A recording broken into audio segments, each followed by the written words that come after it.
こんにちは、もずくです。なんと今回でコペマート島最後のリフォーム動画です。最後は川沿いに住むアンチョビとシャスのお家、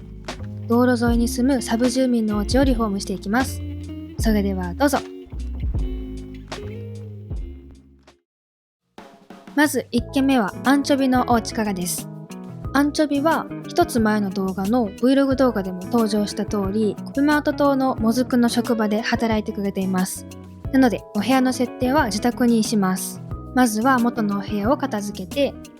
アンチョビには仕事に行く時の服に着替えてもらいます。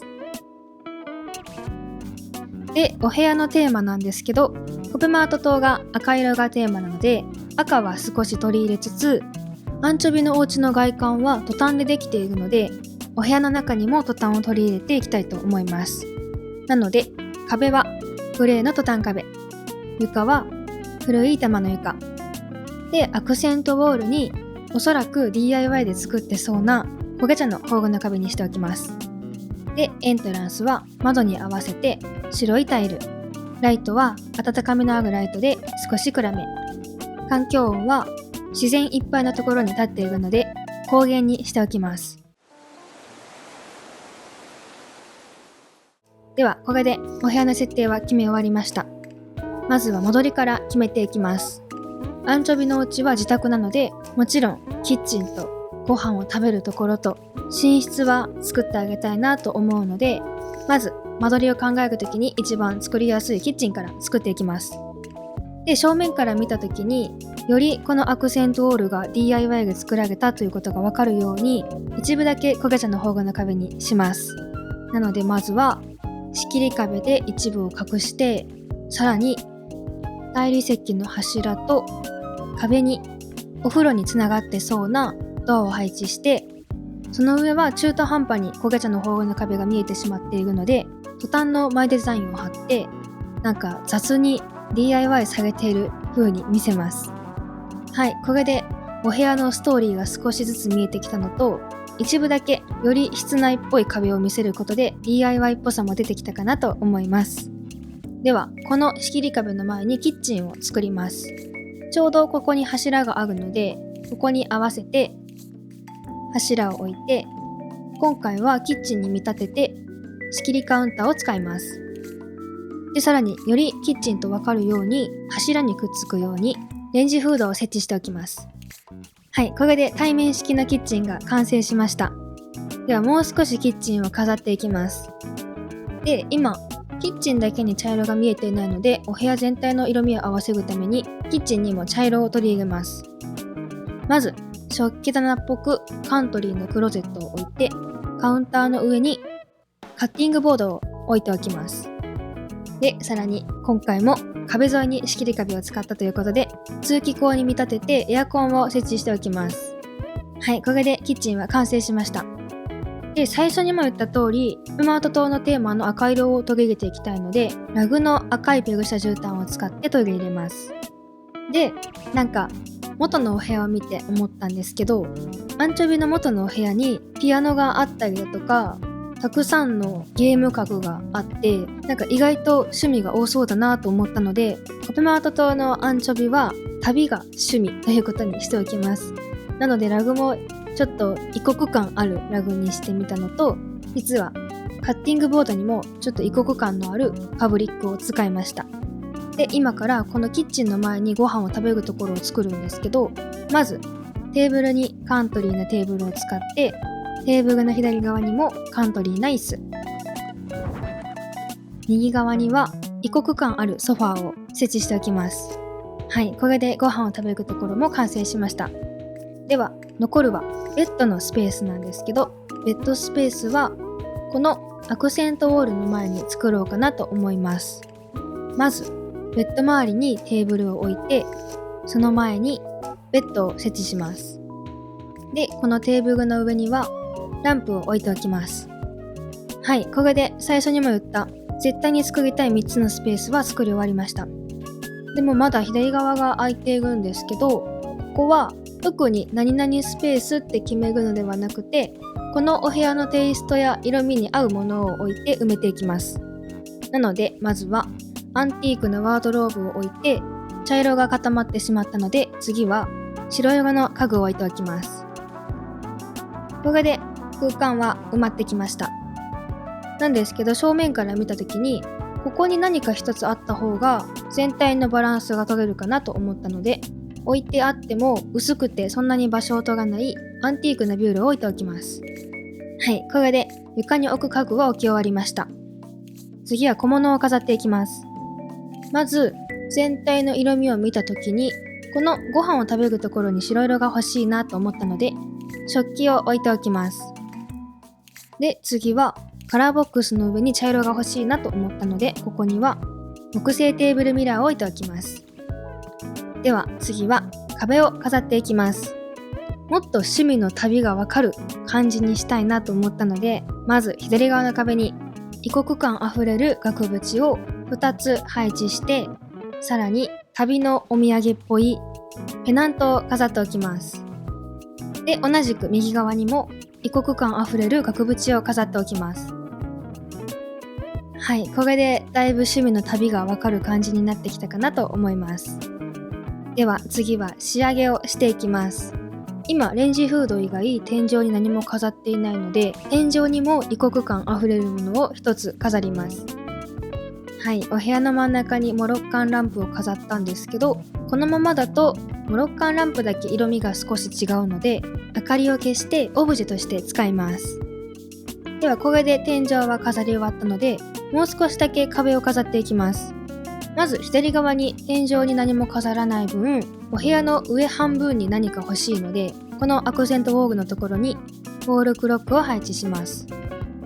で、さらによくお部屋を作るときに使うんですけど、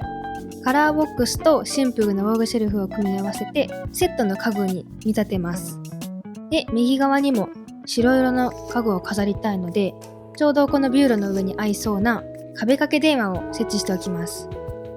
で、最後に入り口側の壁にスイッチを飾ったら、これでアンチョビのお家は完成です。2軒目はチャスのお家を作っていきます。で、チャスのお家も前回の動画の Vlog が出てきた通り、車の修理屋さんを経営しています。なので、まずは元のお部屋を片付けて、チャスには修理屋さんっぽい服装に着替えてもらいます。で、次は壁床を決めていくんですけど、チャスもアンチョビと同じエリアに住んでいて、外観も同じなので、壁にグレーのトタン壁を使います。で、チャスはアンチョビと違って修理屋さんなので、ガレージ感をがっつり出してもいいかなと思うので、床に工事現場の床を使ってアクセントウォールに茶色のトタン壁を使います。で、エントランスは窓と合わせて白いタイル、明かりは暖かい明かりで少し暗め、環境音はアンチョビと同じく光源にしておきます。ではこれでお部屋のベースが決まったので、次は間取りを決めていくんですけど、修理屋さん要素だけではなくて、チャスが住んでいることがわかる要素も取り入れたいなと思っています。なので、お部屋の4分の3は修理する場所、残りの4分の1はチャスが生活するスペースにしようかなと思います。なので、この左端にチャスの生活するスペースを作ります。まず床にラグを敷いて、ラグの周りをコンクリートの柱で囲います。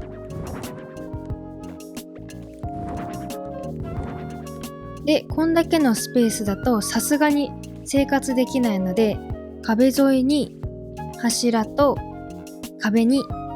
ドアを設置して他のお部屋に行けるようにしておきます。で、アンチョビのお部屋と同じくチャスのガレージも少し雑さが欲しいので、ドアの上に後から追加で貼られてそうなトタンを貼っておきます。はい、正面から見るとこんな感じです。ドアをつけたことで生活するスペースが狭くてもドアからつながるお部屋で十分生活できそうに思えるかなと思います。で、この狭い生活するスペースに何を作るかというと、なんかイメージ的にガレージの中に寝室はイメージできないんですけど、ガレージの中にキッチンがあるのはなんとなくイメージができるので、ここはキッチンを作ります。ちょうどここが空いているので、ここにキッチンを置きたいんですけど、アンマス足りないので少し前に出して、このはしごの横にシステムキッチンを設置します。で、さらに壁にマグネットナイフラックを設置しておきます。はい、これで壁床は全然生活するお部屋には見えないんですけど、この小さいスペースだけチャスが生活していそうに思えるかなと思います。ではもう少しだけこの小さなスペースを飾っていきます。まずこのドアの前ら辺に椅子を置いて、ご飯を作ってからすぐにここで食べられるようにしておきます。で、生活するお部屋にも明かりが欲しいので、放浪のランプを飾って、これで生活するスペースは完成しました。では残り4分の3に修理をするスペースを作っていきます。まず修理屋さんといえば結構雑に物が置かれているイメージなので、小物とかでそれを表現したいなと思ったのと、修理をするのであんまり狭くても修理ができなくなるかなと思うので、この真ん中ら辺はなるべく開けておきます。なのでまずはこのちょうど狭いスペースを埋めていくんですけど、まずここは仕切り壁で壁を変えて、チャスが座って事務作業をできる場所にします。なのでまずはテーブルと事務椅子を置いておきます。で、全体の色のバランスも取っていきたいので、この椅子の横に白色のカラーボックスを置いておきます。で、さっきも言ったように雑に物が置かれている感じにしたいので、テーブルの上にまずつまげたタイヤとカラーボックスの上に一斗缶を置いておきます。はい、2つ置いただけなんですけど、テーブルに置いてなさそうなタイヤを置いたことで雑さが出てきたかなと思います。で、事務作業をする場所なので、タイヤの横にタイプライターを置いておきます。では一旦事務スペースは完成しました。次は手前側を作っていきます。まず修理屋さんなので何かを修理したいんですけど、車を置いてしまうと場所を取ってしまうので、今回はスクーターを修理します。で、今のままだと修理している感がないので、スクーターの近くにメーター付きバルブと天井にスクーターを照らす裸電球を設置しておきます。はい、これでちょっとずつスクーターを修理しているように見えてきたかなと思います。では次は左側の壁沿いを飾っていきます。なるべく真ん中のスペースを空けたいので、1マスで収まるような家具を置いていきます。まずガレージ感が増す物置を置いて、その横にガレージに置いてありそうなテレビを置いておきます。で、さらにその横にはキャスター付きの作業テーブルを置いておきます。で、ここにも同じく雑さを出したいので、まずオフィスキャビネットの上にスプレー缶を置いておきます。で、さらにテレビの上に楽しく作業ができる手ケビリーが流れたダブグラジカセを置いておきます。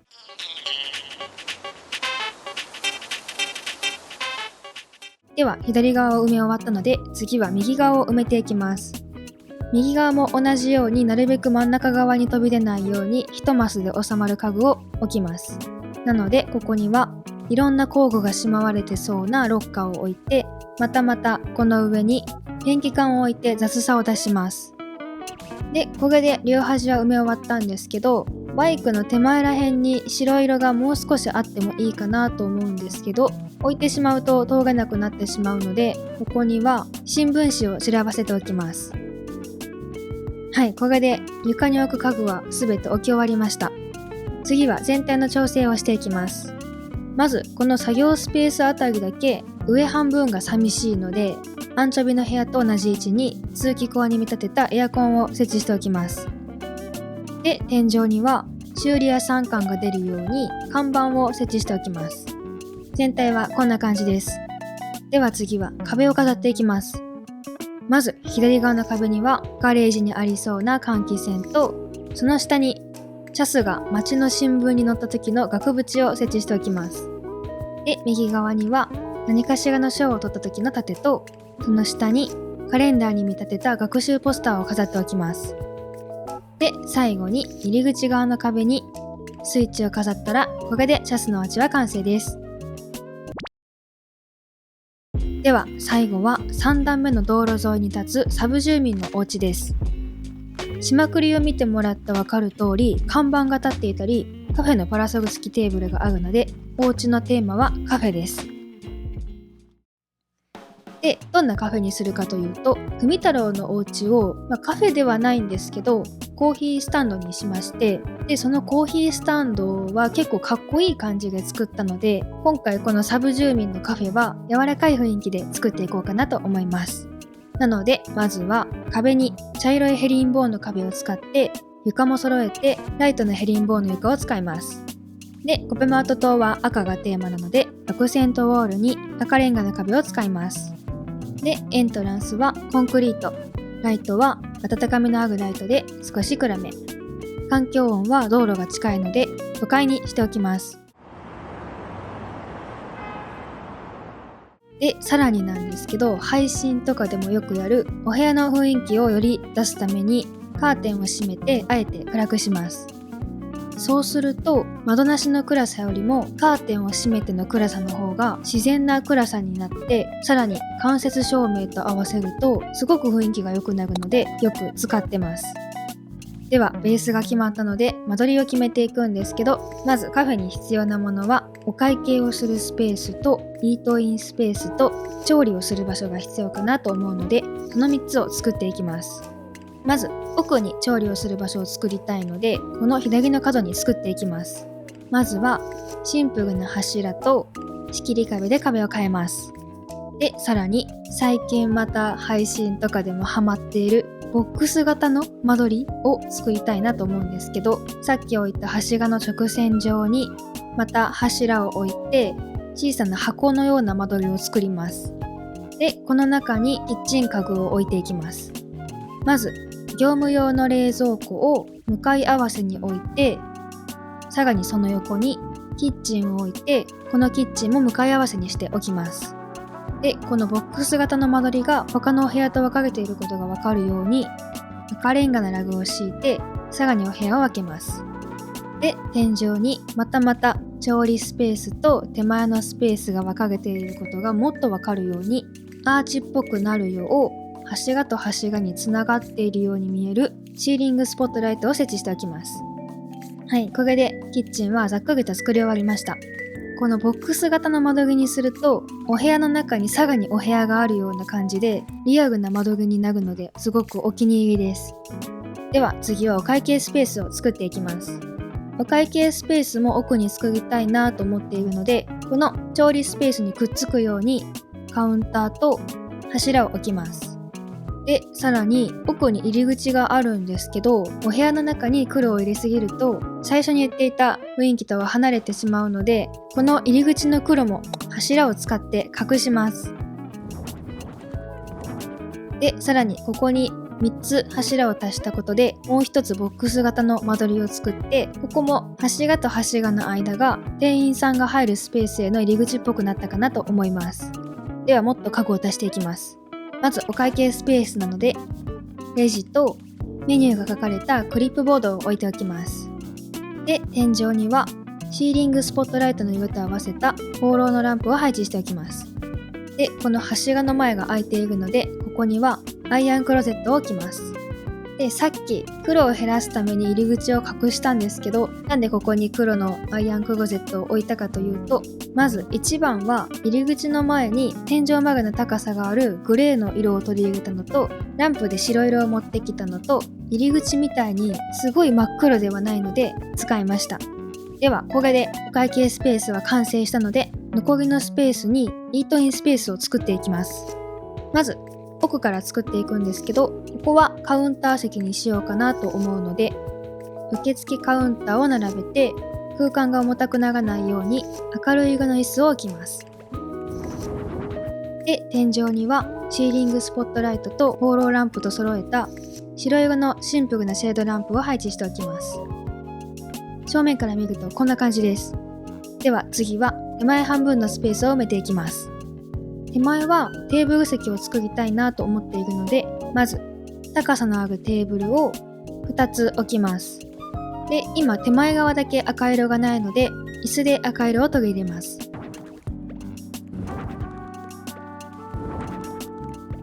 で、これで赤色は取り入れ終わったんですけど、手前側だけレンガがないので、手前側の角にレンガの柱を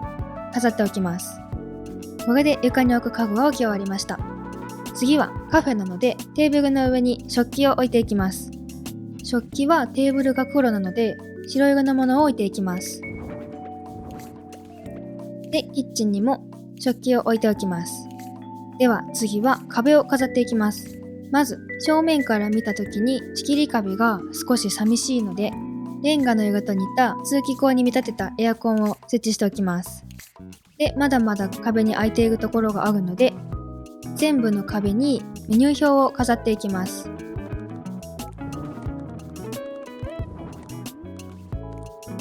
で、カフェなので音楽を流したいんですけど、オーディオは見せたくないので、レジの後ろに卓上スピーカーを隠してケケボッサを流しておきます。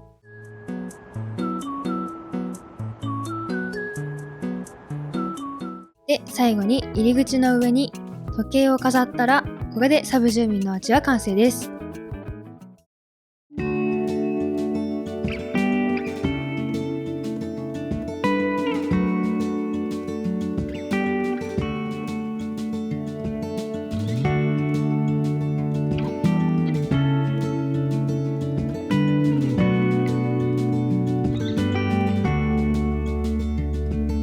Walk,